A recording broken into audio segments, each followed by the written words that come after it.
Oh, hello guys, what up? What's going on? My name is Fallen King, Fallen Official 8, and I'm here to give you updates about our team today. Yesterday it was fire on the Emirates when our boys were crushing Leicester City 4-2, and I'm happy because we won the match, but I'm mostly happy because our boys this time round again they put on a show against Leicester City. I really got entertained with the true Mikel Arteta football, although there were some mistakes spotted in the game, but that's football, and I hope the solution will be relieved and get solved as soon as possible. Today we are not going to talk a lot of things, but at least we still have a few to talk about, and this was the performance and the player ratings as well. How do you think it was? Did you really get entertained by the performance the boys put on yesterday against Leicester City? Today I passed by one of the most reliable sources when it comes to Arsenal news and updates, and this is Mr. Charlie Watts at goal.com. He spotted some good things in yesterday's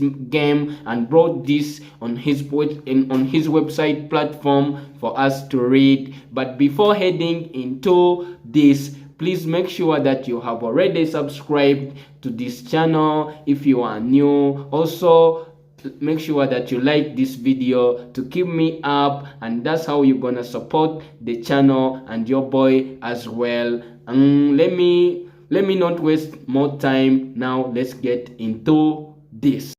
Starting with Arsenal ratings in defense from goal.com at Charlie Watts. Number 1 was Aaron Ramsdale, who made a big save early on from Fofana to keep the game scoreless. But even though the penalty given against him was overruled, the goalkeeper needs to ask why he had to come rushing out of his goal in the first place. He won't be happy with having conceded 2 goals given Leicester's XG was 0.4. The next player was Ben White. He may not have offered anything like the same threat down the right flank as Zinchenko on the left, but that's hardly surprising for a man that has spent the majority of his career at centre-back, and unspectacular but solid showing. So Charlie Watts rated him 7-10. If we move on Saliba has been doing nothing but flawless this week with his own goal, the results of lack of awareness. He also gave away a couple of unnecessary fouls in dangerous positions,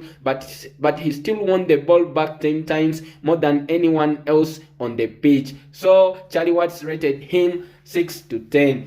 And if we move to Gabriel Magalhaes was a decent display from the Brazilian, who was also always a threat at set pieces, and Charlie Watts rated him 7-10, and I agree. And if we move to Zinchenko was a constant threat down the left wing, where he repeatedly combined well with Martinelli. His pressing also sparked a couple of menacing counterattacks, while he also repeatedly stepped into midfield to excellent effect, and Charlie Watts rated him 8-10, and I agree totally. I agree with 8-10 for Zinchenko. And if we move to the midfield, number 1 was Thomas Partey, who put himself about and competed well in the air, but his passing was desperately poor, and Charlie Watts rated him 5-10. And if we move to Granit Xhaka,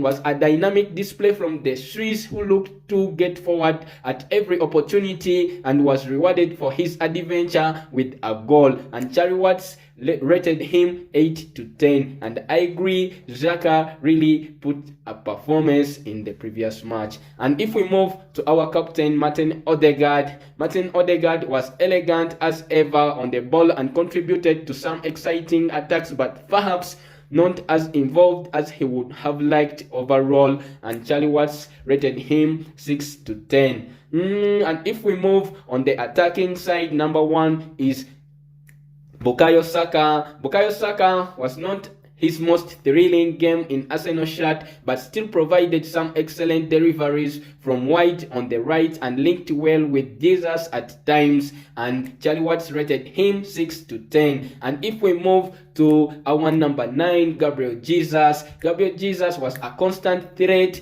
Jesus was unsurprisingly involved in all 4 Arsenal goals. The Emirates has a new hero. That's how Charlie Watts said, and he rated him 9 to 10, and I totally agree, but 10 to 10 would totally suit him as well. And if we move to Gabriel Martinelli ran a right down the left flank repeatedly, bamboozling Fofana with his wonderful array of skills. 2 goals in 2 games now for the 21-year-old. It is really promising, and Martinelli was rated 8 to 10. He did well. And if we move on the subs and the manager as well, number 1 was Tomiyasu, who was rated 6 to 10, did nothing wrong during his 15 minutes on the field. That's really surprising from the man who has been suffering from injuries. And if we move to Kylian Tierney only brought on for Zinchenko in the 77th minute, but was just great to see him back. So Charlie Watts rated him 6 to 10, and I totally agree. And if we move to Smithy Rowe came late with Nketiah, and lastly was our manager Mikel Arteta. Charlie Watts rated him 8 to 10 because this was not an easy game for Arsenal, but they dominated the majority of the 90 minutes and played with the kind of vibrancy and efficiency that Arteta wants to see them produce on a regular basis. This was nothing hugely encouraging performance for the manager. So I totally agree with Charlie Watts.